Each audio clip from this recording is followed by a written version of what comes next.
we have a very special guest today, and anytime Oona is here, it's like, ah. So we are really thrilled to have Oona here today. Again, speaking about things that most of us have no idea about.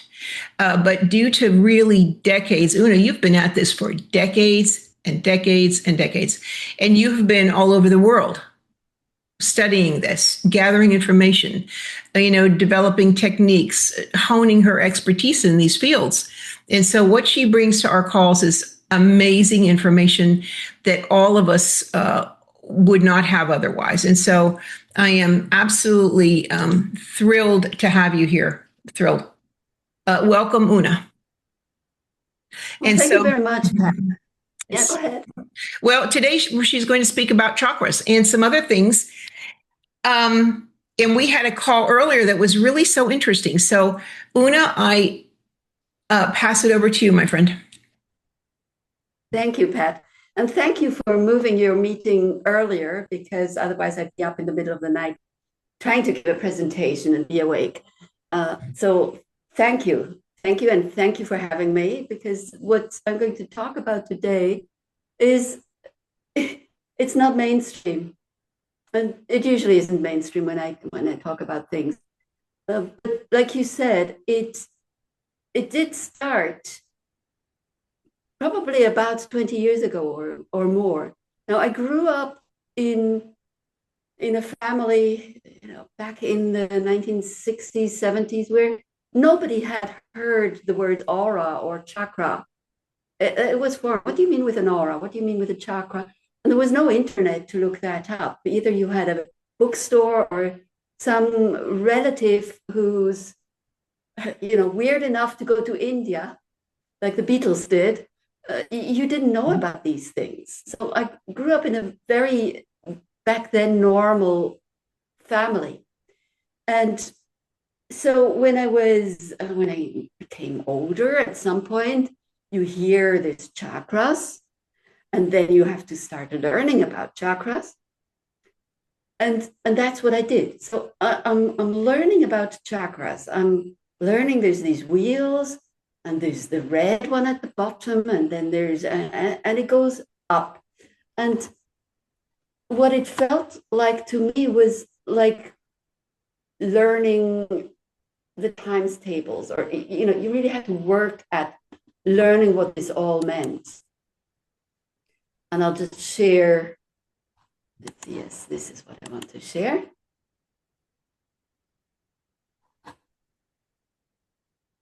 Let's see, how do I do this? Does this work? Yes. Yep. So it's on my trips all over the world, learning about different traditions and trying to learn what they're telling me. I realized that some things just don't sit right. Lots of it is very interesting and very enlightening, but certain things just didn't quite match up. And over the decades, I began to trust myself more and more as more and more data points were coming in. And one of the things I'm going to warn you about for today is, this is teaching from the far north, the hardest thing to learn is to unlearn what you already know. So you might feel like it's really hard to learn the things that I'm saying now. But it took me decades to learn and realize that what I'm saying is actually true and it's actually real. So I suggest you catch the teachings, you catch it like a ball, you look at it like a ball, and then you decide, do I want to keep this? Do I want to look at this some more? Or do I just want to throw it away and it's not for me?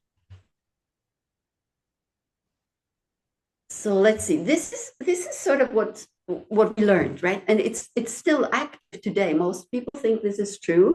We start at the bottom with the red chakra, and we have 7 chakras, and we go up to the purple chakra. And sometimes it's called this way. So we have the red chakra, orange, yellow, green, blue, then indigo, and then white. That's another system that's floating around.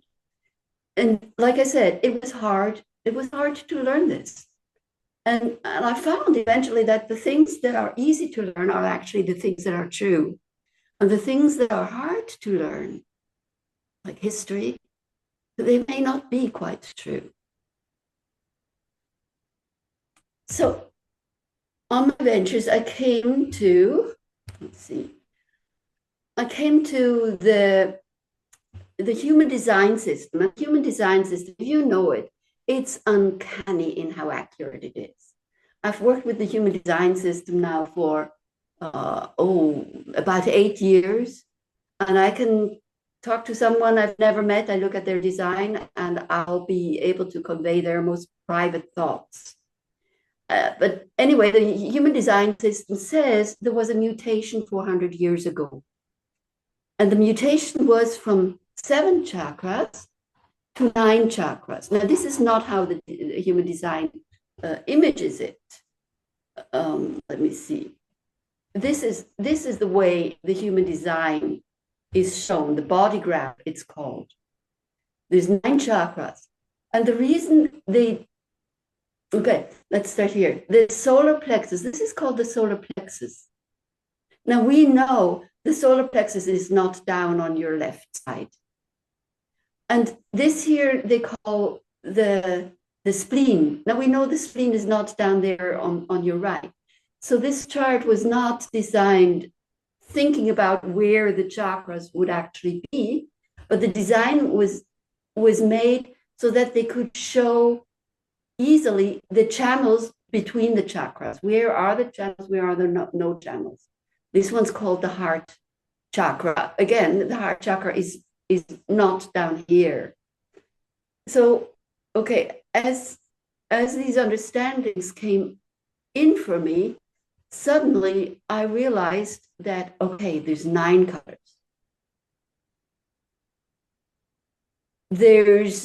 Okay, and now I have to hop around a little bit.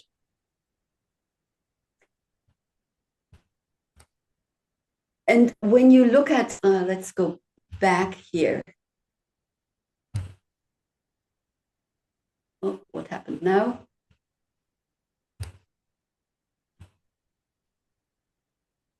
So if you look at this, for example, you look at these 7 colors, and these are the hex colors. These are the exact colors that are the hex color for green, the hex color for blue, the hex color for indigo, the hex color for red. So this is what they've been telling us, what it looks like. And now just feel into what this looks like. Where does your body relax? Where does your system relax and feel, yes. And you can liken this to how they changed the natural frequency that music is composed in and played in.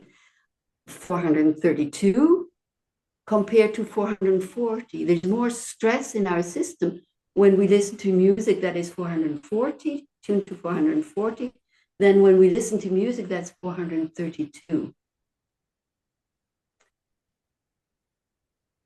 Okay, let's see. So I was teaching light language, and some of the people here on the call were at that course. It was a 2-week course, immersive course, where we are on a very high level. And I just woke up one day and I knew this system of the 9 chakras came through. And so what we're looking at here, so how do we get these chakras that are out here back into order? This is not that important, but some people might be interested. So we've got brown, and brown is the root. It's very obvious that brown would be the root because, right, our roots are brown, not red. The red needs to come in here, and I called it the womb, and we can talk about that later on. And then we have the sacral chakra, the red one. Then we have the solar plexus that we know as yellow, and that needs to go in here. Then we have the white. We'll talk about that more. Then the green, the heart, goes up here. Blue, indigo, and purple.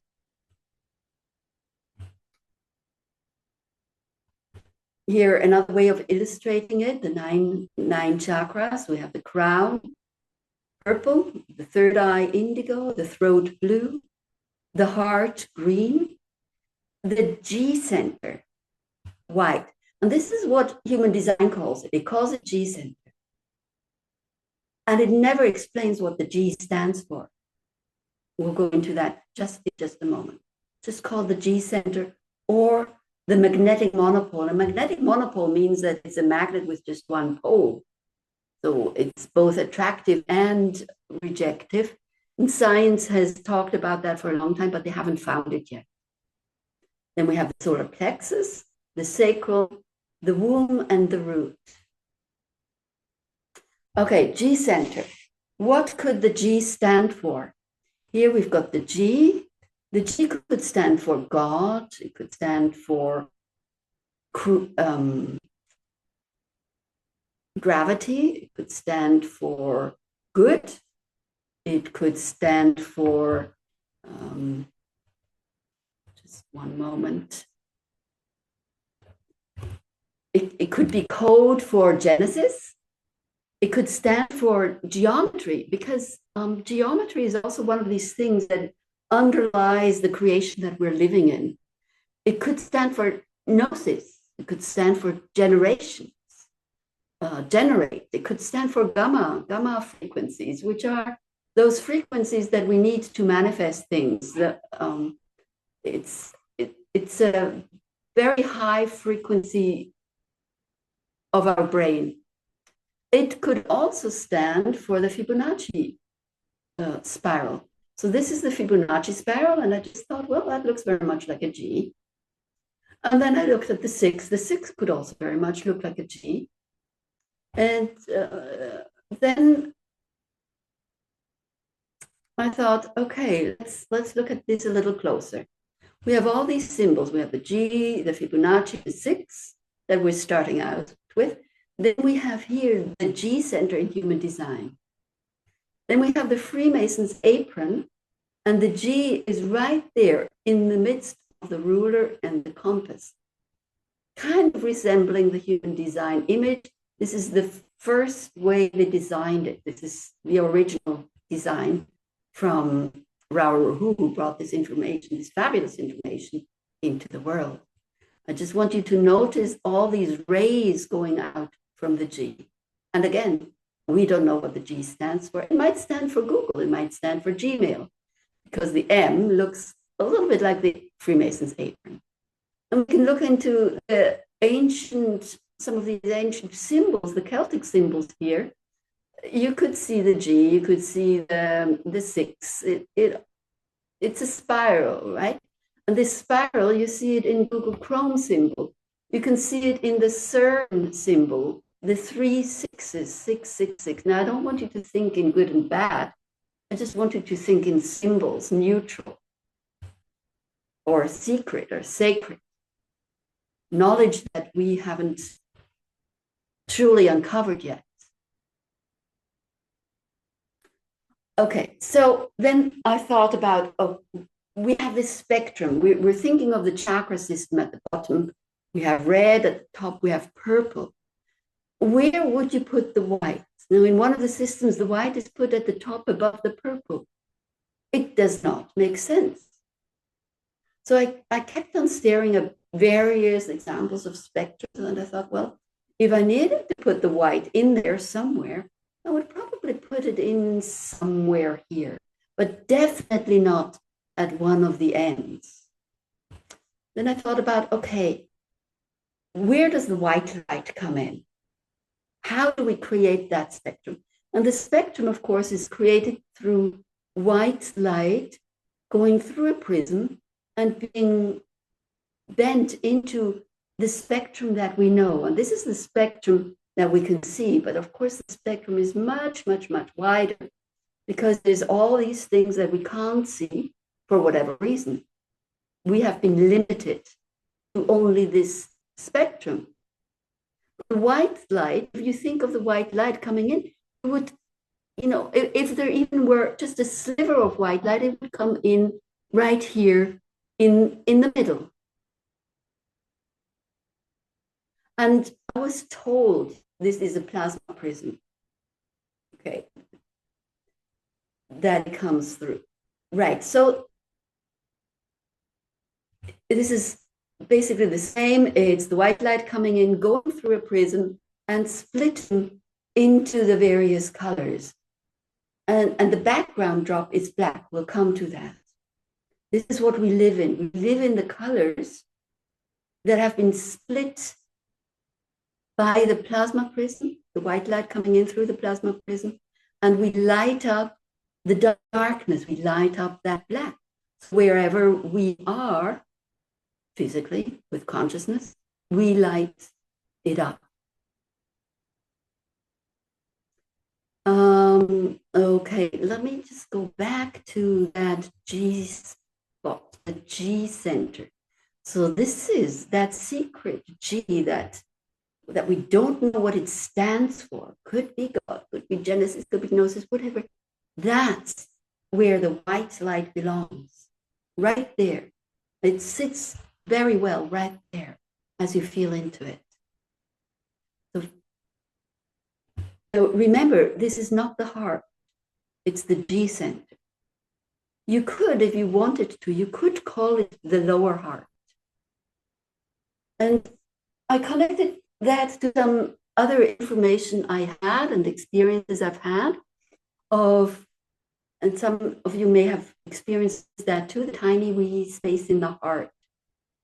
It's not necessarily in the heart, it may be just below the heart. But it's very low in the heart, and it's something we need to feel into. Okay, let's back to my story. When I was learning about these chakras, I was attending one of these chakra meditation evenings. Very good teacher, and he was taking us in meditation through the 7 chakras.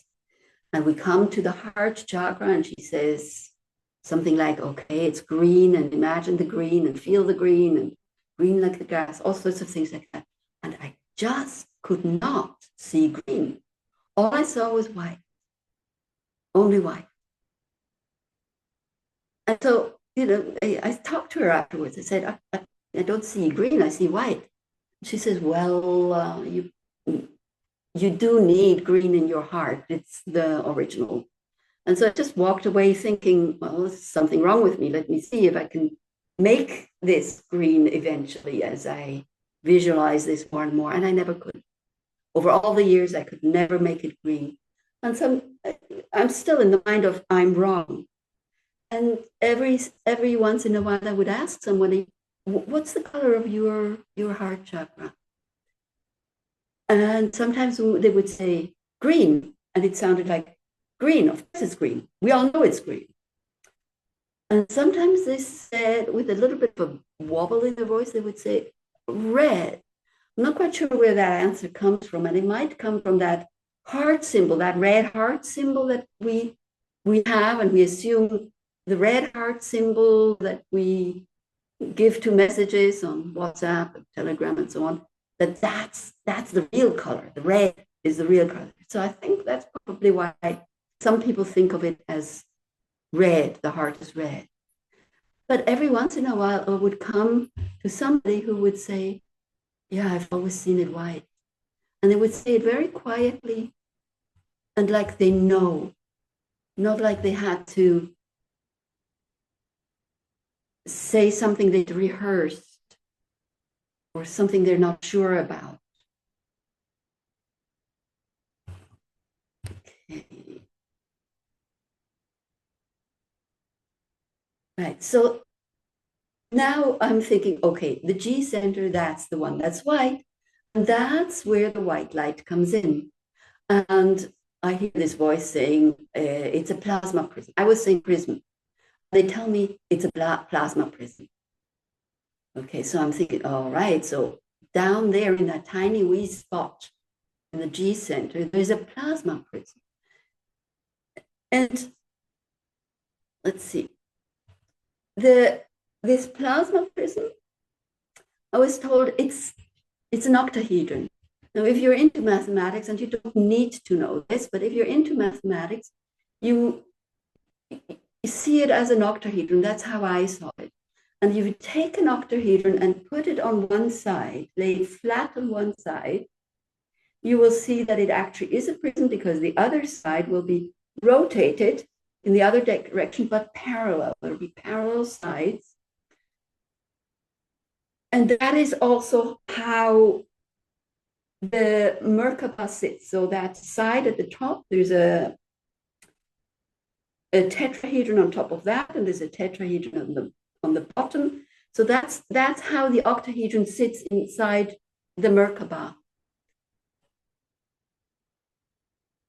And not only is it a prism, it's an antiprism, which means it can bring light together. Not only can it split the light, it can bring light together. And here we are again with a teaching from the far north. And to me, the teachings of the far north, it's these people, it's basically white people. Some of them have red hair. They're living in a place that is where it's not easy to live. And they've preserved these teachings that I find are the purest teachings I've found anywhere. And one of the teachings is, you are far greater within than the great sky above. And when they would say that, they would take their hand and they would touch your heart. And they would say, you are far greater within than the great sky above. And just by somebody touching you right here, you would instantly go within. G center, we have that prism that is actually an octahedron. It sits right in there, a plasma prism where the white light comes through. G center. Okay, so how does the white light come through? It comes through in Fibonacci spirals, which look like a 6. The G center, with a Fibonacci sort of G spiral coming out of the center. Here I added a second one. Now we've got 2 spirals coming out. And then I took these 2 spirals in opposite directions. And I see, oh, well, this might look a little bit like the heart symbol that we usually associate with our heart. Maybe that's where it comes from, that heart symbol. Because our physical heart certainly does not look like that heart symbol. And then I kept on adding Fibonacci spirals. And this is what it starts to look like a vortex. A vortex in both directions, just utterly beautiful, mesmerizing. And of course, we know, you've all seen this, the Fibonacci in nature. This is how things grow. They grow from one spot and they just grow like that. And here, the sunflower, you can just follow one of the lines. It just goes out like this. Or you could go in the other direction. This is a nauticus. Here you have the spirals going, the Fibonacci spirals going in both directions. You have a galaxy, you have plants, you've got pine cones. And here you can also see it goes in this direction, but you can also choose it going in the other direction. Imagine having that in your heart. And a peacock spreading its feathers, putting its feathers on display. Let's follow this one. It's the Fibonacci. It can also go in the other way. Let's take this one. And it's going this way. So no matter which way you look at it, there's this dazzling, mesmerizing display. And I started thinking, okay, if that tiny spot in my heart puts out this energy of spirals, Fibonacci spirals, and this display of beauty, and strength and power and fills my energy field. This is what I can learn from the peacock. Waves, of course, are in the shape of Fibonacci spirals, but also eggs. And we'll need that in just a moment. All right. So that portal, if you've ever done this work with the tiny wee space in the heart, you go in there and there's a portal in there. And we know that portals are like Tauruses. So there's this, it's difficult to imagine. So this is not exact, but it's a way to feeling it, a way to sensing it. You've got this Taurus in that tiny wee place in the heart. You've got within the Taurus, you've got that plasma pyramid through which these Fibonacci streams of lights of consciousness, divine consciousness are coming out. We know that white is connected to unity, to purity, to the divine.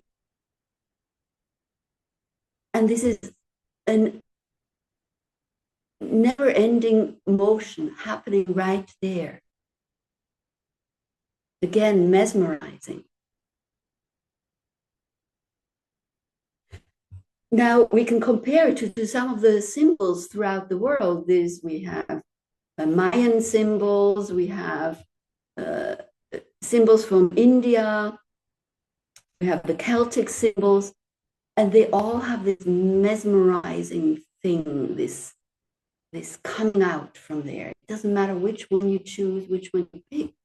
There's this implication that there's something hidden, something sacred, something secret involved in these symbols, in these designs. Right, so now what we are taught is that you go up. And you will hear people talk about raising your frequency and raising your vibrations and going up. Their hand movement will be going up and out. And that even happens in some of the ancient traditions. Even there, they teach go up, go up. And then what happens is we die that way. Now, what actually happens when you go up, imagine you're the egg yolk and you go up, up, up, up, up, and you hit the shell. It's a dead end. You may be raising your frequencies. You may be raising your frequencies enormously, and you may be reaching bliss up here. You may be exalted, but you haven't reached the divine by going there.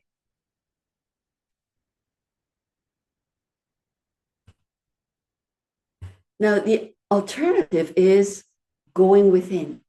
So if you think of the great masters, they don't say raise your frequency. They don't say go up. They don't say go up through the crown. They say go within.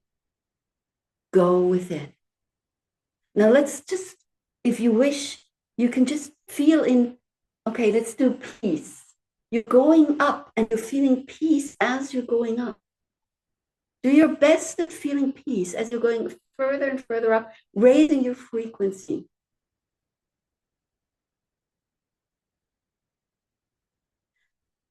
And now go within and feel the peace that you can find when you go within.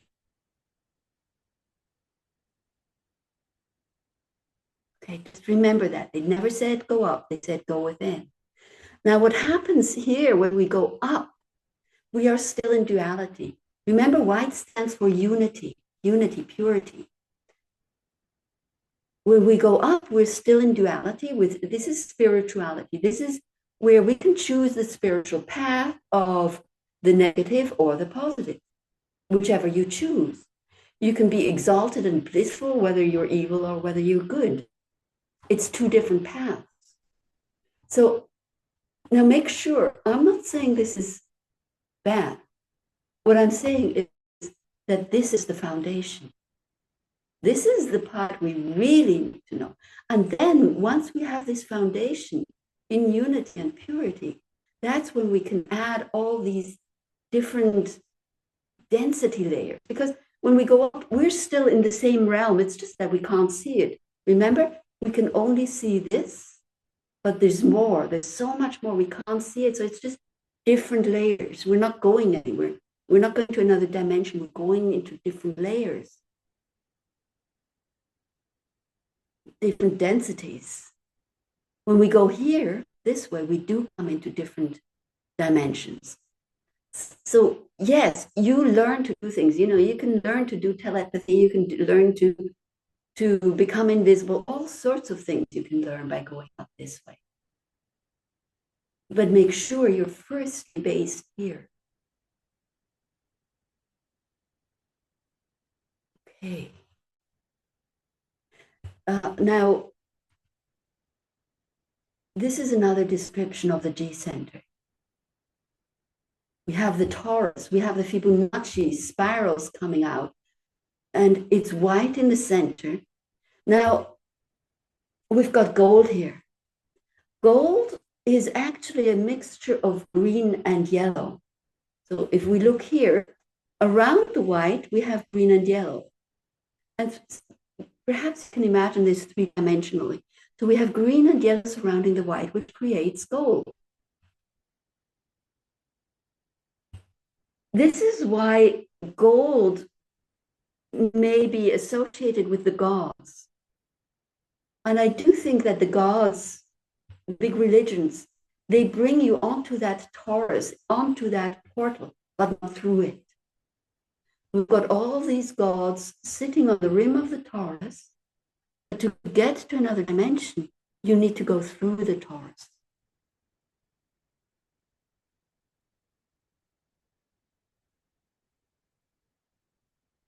So the gold points the way, but where you actually want to get to is the white, the unity, the purity, the divine, the oneness. Okay, so we had, let's see here, we had down here the womb. Okay, let's just make sure. We started out with 7 chakras, and 2 more chakras came in. Now we have 9 chakras, but it's not one-on-one. You can't just say, okay, this chakra was added or that chakra was added. It was mutated. So some of what used to be in the red chakra is now in the root chakra. And that happens throughout the whole chakra system. You can't just say 2 chakras were added. Okay, so an image of, and you can see the rays, the Fibonacci's, but also the rays coming out from that brilliant, brilliant, brilliant spot right in the center. Right. So the second chakra, I called it the womb chakra for various reasons. And the womb is, women have a womb which is just above, this is the pubic bone, this is the bladder, and then we have the uterus behind the bladder and in front of the rectum. And for the man, when we start out as a fetus and an embryo, we are gender neutral.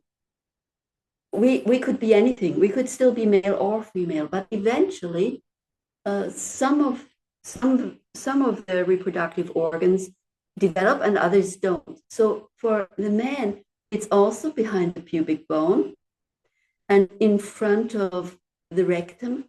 It's right there on the prostata. It's called the prostatic utricle. It just hasn't been developed. So just so you know, there is the men have a womb too. Okay.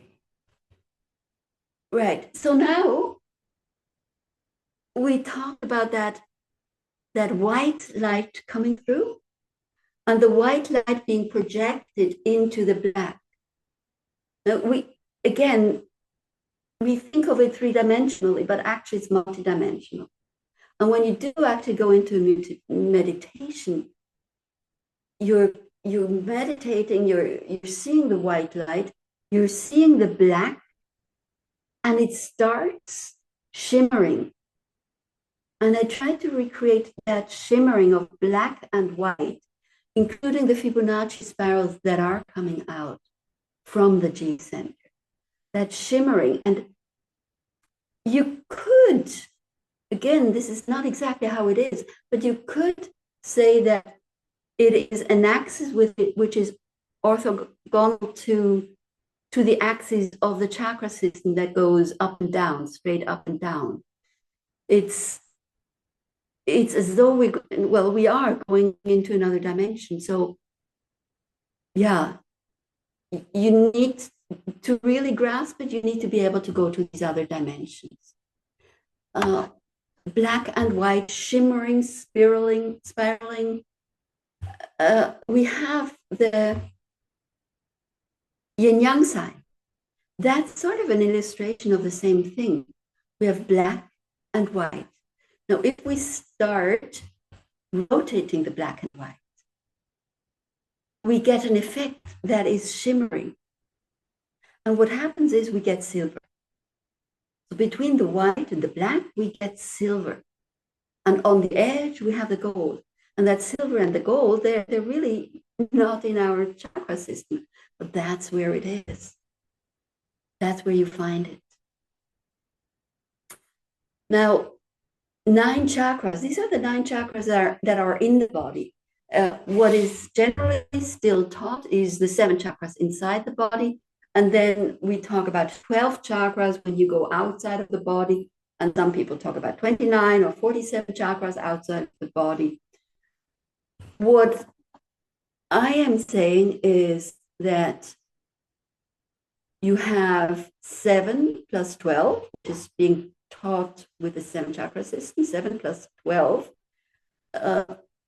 That's 19. And 19 is a sacred number in many of the religious texts. And what's happening here with the new human design system and this chakra system, we have 9 plus 13. And 9 plus 13 equals 22. And here we have a master number. The master numbers, according to Pythagoras, were 11, 22, and 33. And 22 is the one that sits right in the center. It's the highest of them all. It builds on the 11 and the 33, according to Pythagoras.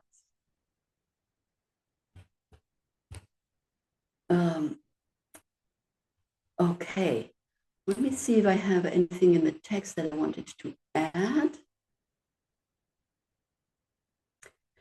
Because what happened is I thought, well, I'll just write this up because, it's just something short. And there was just more and more and more information coming in. So the G center, we talked about that being the secret center. And in one of the old texts, it also talks about the secret of secrets as this center, this vital center for us to go to. Just looking through my notes. And that place within, it is described, for example, in the Upanishads, it's described in the Bible, Jesus talks about it, Mary Magdalene talks about it. If you look up the Gospel of Mary Magdalene, she talks about what Jesus says. And she actually says that if you are in there, if you are actually in there, then you are healed. So these spontaneous healings, they happen when you are attuned to that G center, that very center G center. That's when spontaneous healing happens. Some people talk about 0 point energy. It's in there. And you can imagine the 0 as being that Taurus. You've got to go right into the center and not get stuck on the rim. It is sometimes described as the sound of Om. The center of a vortex. You've got to see it as a vortex. You could also say that It's the ring that holds them all. It's that ring that holds all the other rings, all the other chakras. It's where everything begins and where everything ends. When we go up, that's what I would call spirituality. When we go within, that's what I would call enlightenment. And my experience and the experience of all those who have been there, have gone there, I'm definitely not holding it nonstop 24/7 at all.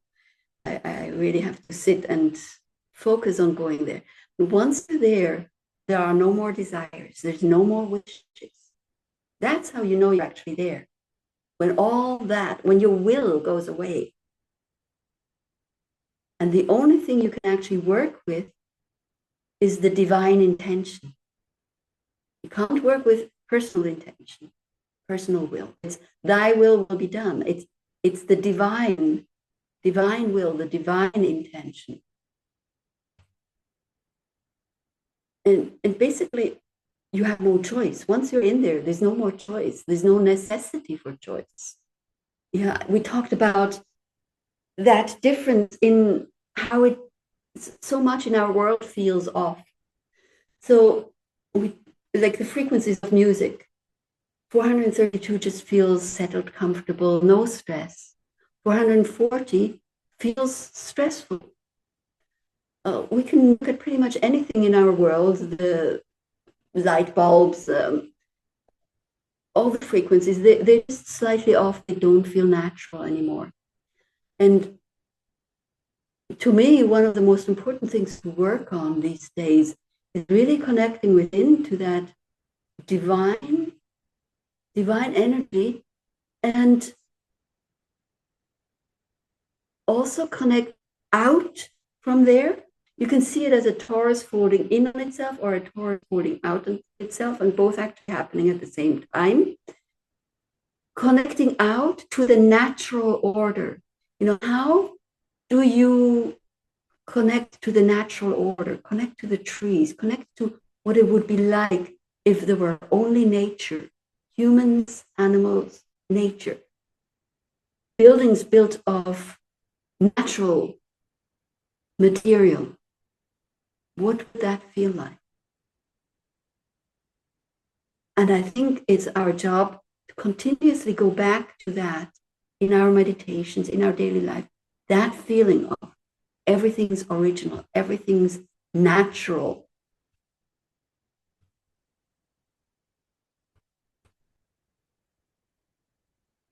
We are not our thoughts. And if we look at our thoughts, we imagine up here. We are absolutely not our thoughts. We think we are our thoughts, and we can reflect on ourselves. And that really hit home that I'm not my thoughts when I went deeper into human design. And human design told me that this is how I think. And it was a thought that I had many years ago, probably when I was 18, 19, 20 years old. I had thought to myself, and I've never mentioned that to anybody, I thought to myself, somehow I will get through this life. And then human design comes and tells me that this is how I think. Now I've learned human design, and I can do that to other people. I can tell people, you know, some people think life would be so beautiful if it weren't for these stupid people. And there's other thought patterns. So these basic thought patterns are programmed into us. It's not who I am. It's not who you are.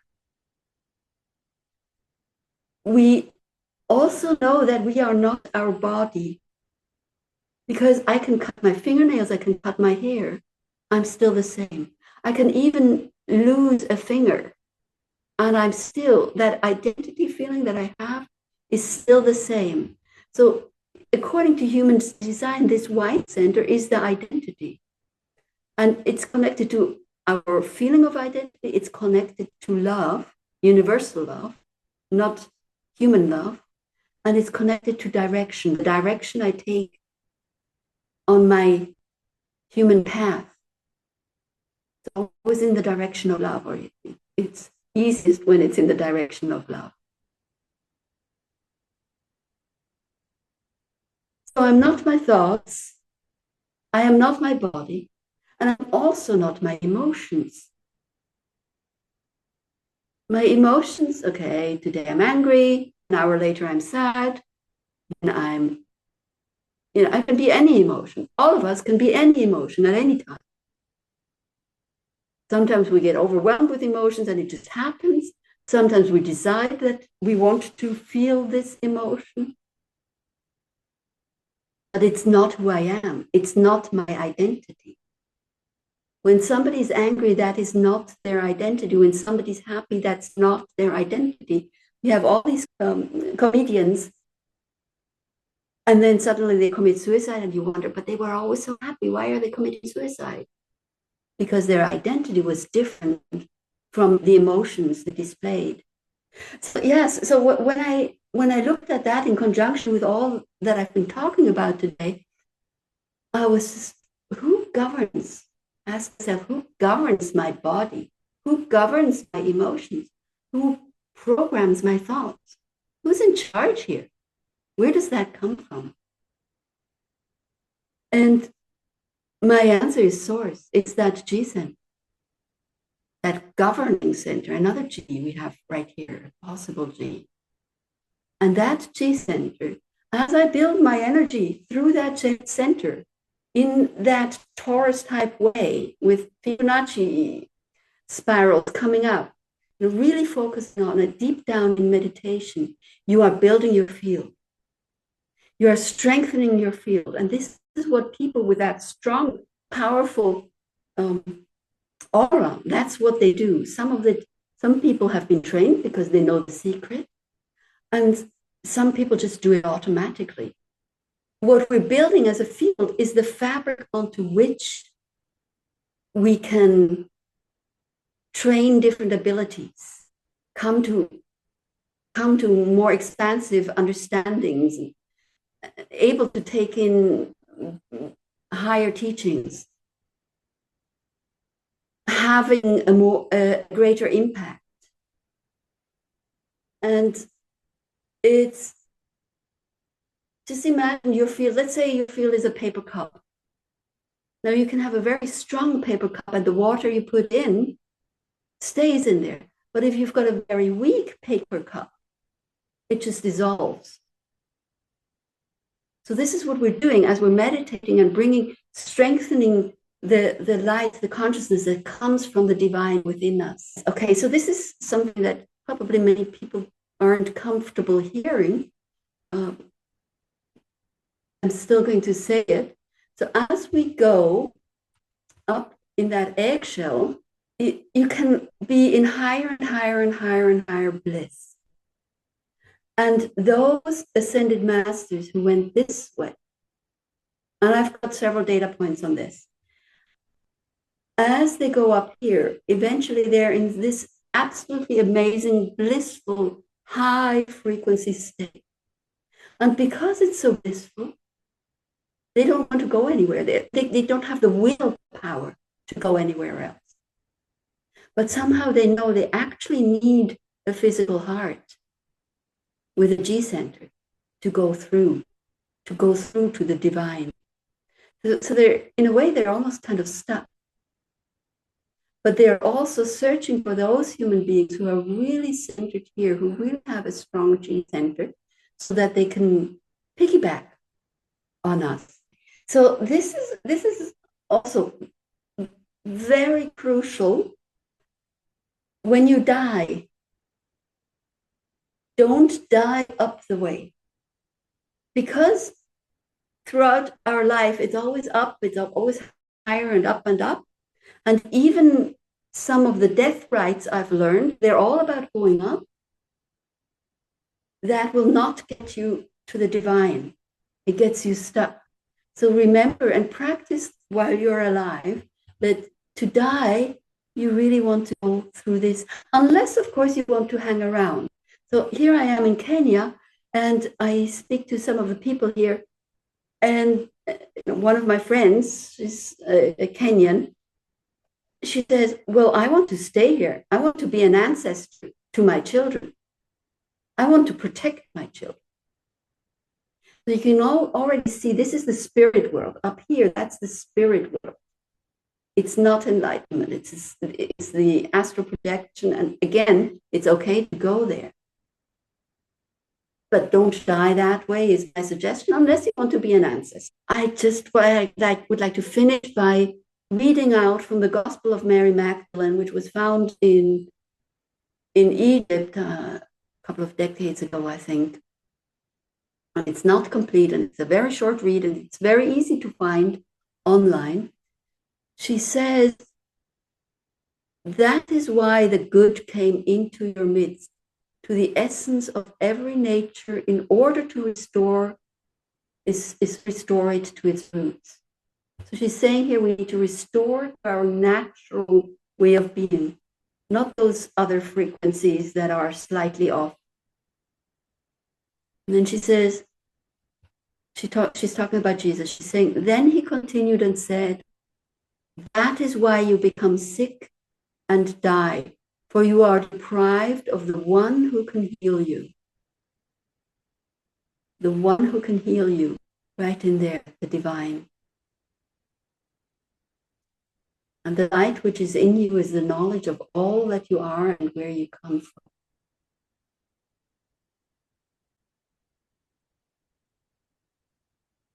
Okay.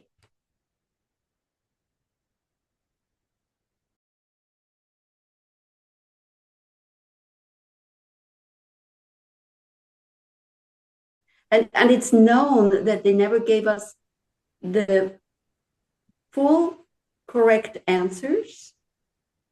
Sometimes there's a little bit of a lie in there, and that's all done on purpose. So I know that for a fact. I've spoken to some of these people, wherever it comes from. There's also the idea, when I look at who is giving these other systems and other instructions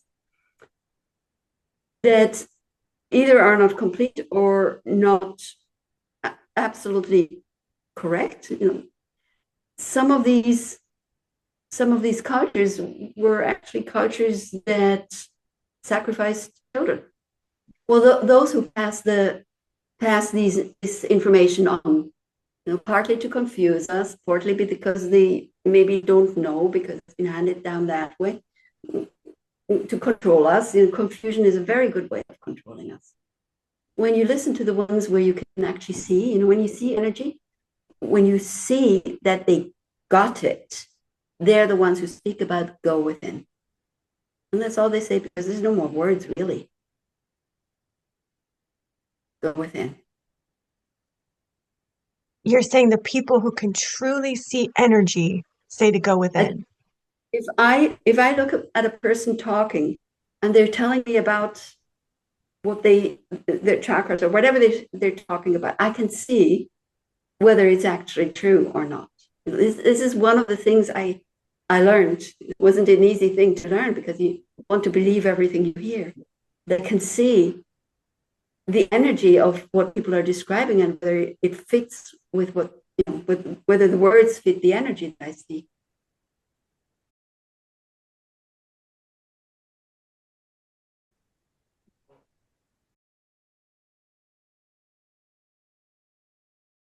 So we are scared of the black, and because we could get lost.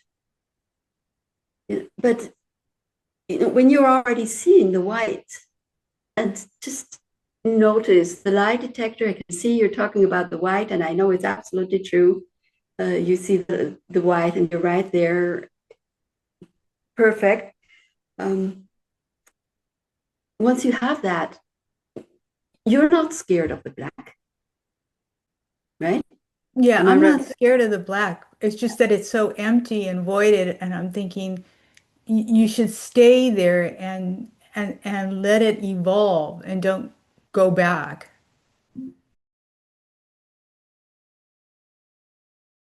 Play with the field between the white and the black. It becomes silver. Oh, That okay. shimmering silver plasma prism through which you then go. Another way of saying it is white is everything and black is nothing, and nothing is bigger than everything, because the nothing holds the everything. I'm actually teaching that online in the Luminous Consciousness course.